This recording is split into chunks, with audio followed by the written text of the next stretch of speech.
Welcome everyone to episode 195 of the Trust the Plan podcast. I'm Nick. And I'm Jim. And these are 7 steps how to make a retirement withdrawal that you cannot miss. Yeah, this is some good info here. Very important, okay? Edge of your seat. Maybe a little tongue-in-cheek, but first, let's talk about going back a couple weeks, the Ameritrade and Schwab merger, okay? So everything was done over Labor Day. They moved like $2 trillion, something crazy like that, like millions and millions of accounts. Everything went over perfectly. But there is a little bit of housekeeping that we have to be aware of. If you haven't logged into your account, make sure you do on schwab.com. And also, if you're having any trouble, please let us know. But the housekeeping part that I was referring to mainly was that, husband and wife, okay, if you each have accounts, the Schwab default option is that you see your accounts and she sees her accounts. And in order for us to see each other's and put it together as one login, there's a little maintenance that we have to do, and we can help you with that. So reach out to us, and we can get that going for you. Yeah. All right.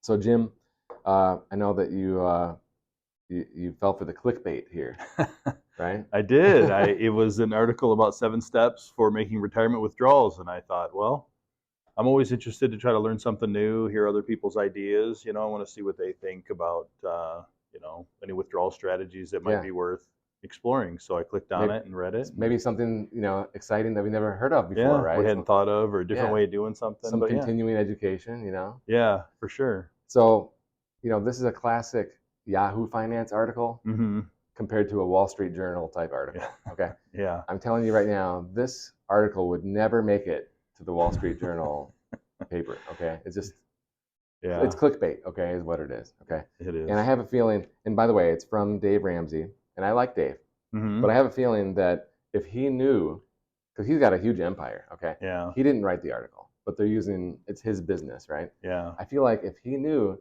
that this is what the team was cranking out, he might be a little embarrassed. It probably wouldn't be his thing. Yeah. But I mean, people are clicking it, so they're making money. Yeah, exactly. That's he's in business, so. Right. But not much value add here. So let's walk through these 7 steps. The first step, I can't argue with it.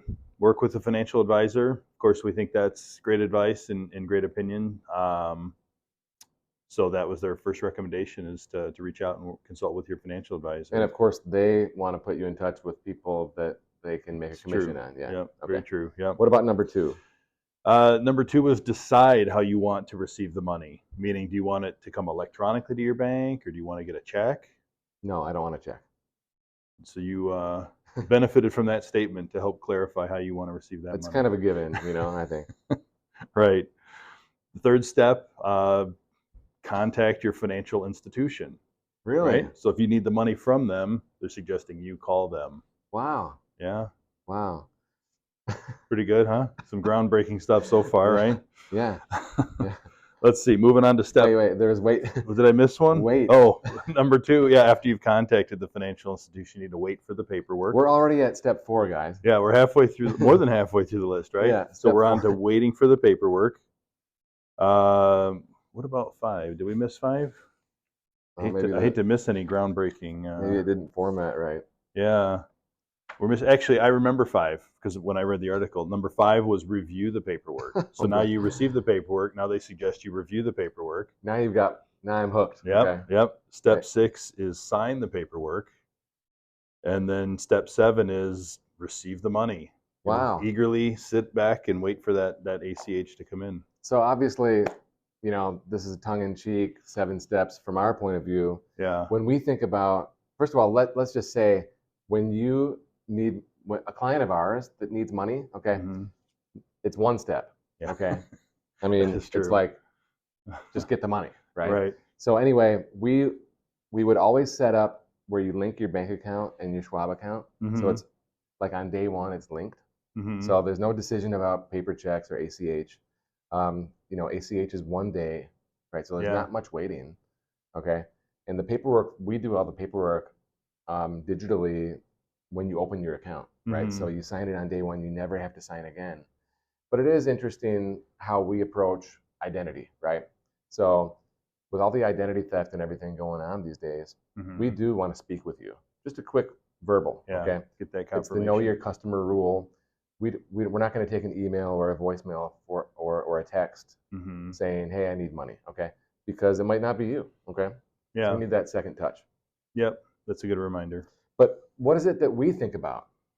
What were you hoping to see? Yeah, you know? So when I read this, I finished the article and I thought that's probably the worst financial article I've ever read. There was just nothing there, right? It was tremendously disappointing because I was looking for, when I think of something like this, how to withdraw the retirement money, I'm thinking, what's the strategy, right? Do we take from the IRA? Do we take from the Roth? Do we live off the taxable account and try to let Social Security roll up for a while? Do we do Roth conversions, right?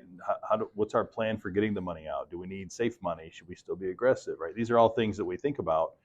And it just kind of took me back to, the first thing I thought was, man, most people have no idea how to get the money out, right? Most advisors, it's easy to accumulate, right? Everybody knows, just put it in the market and, do we want to be 80-20, 60-40, right? But getting the money out is really where I think an advisor can show some value. So we talk a lot about our peak income conductor. Yeah.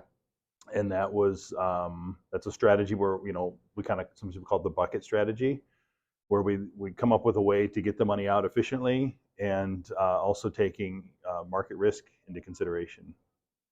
Yeah, Jim, well said. I believe the two main things is risk and taxation. We want to be tax efficient with withdrawal, and we don't want to be selling any investments for a loss when we need a withdrawal. That's where peak income conductor comes in, and it's similar to a bucket strategy where bucket one is your safe money, okay? It could be IRA money or it could be after-tax money, depending on your situation, okay? It could be a little bit of both. And then bucket two, money that we won't need for a couple years. It can be invested with moderate risk, okay? And as time rolls forward, that moderate risk starts to feed into the first bucket, which, by the way, right now, money market's paying 5%. Yeah. There's really nothing wrong with having a couple years of cash on hand right now. And then what about the other, as we get further out in time? Yeah, and like we always talk about with investing, time horizon, right? Anytime your time horizon's further, we can be more aggressive. We can be more growth oriented. If we have money that we've planned for years 1 through 10, or maybe 10 through 15, we can be more growth oriented. We don't need it for 10 years. We got plenty of time to ride some market cycles that are up and down.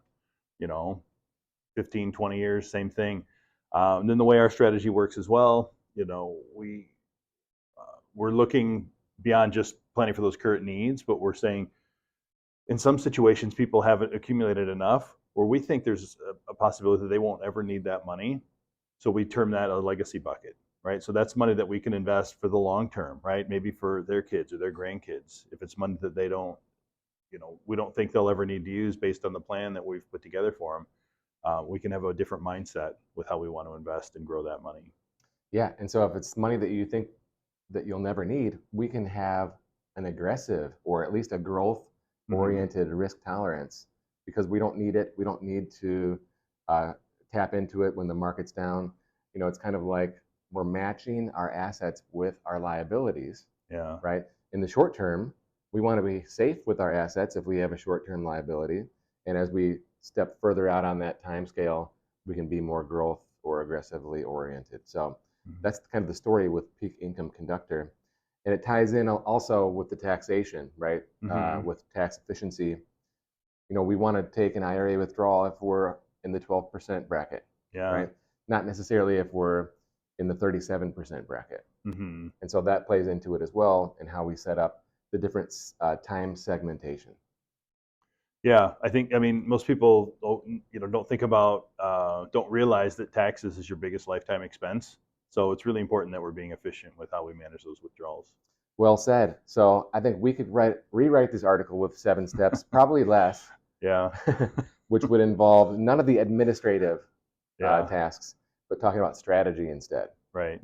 So if you have done a great job accumulating, like Jim said, and you're thinking about how am I going to access my retirement money or my investment portfolio and turn that into income, give us a call. Check us out at peakwm.com. You can schedule a second opinion meeting.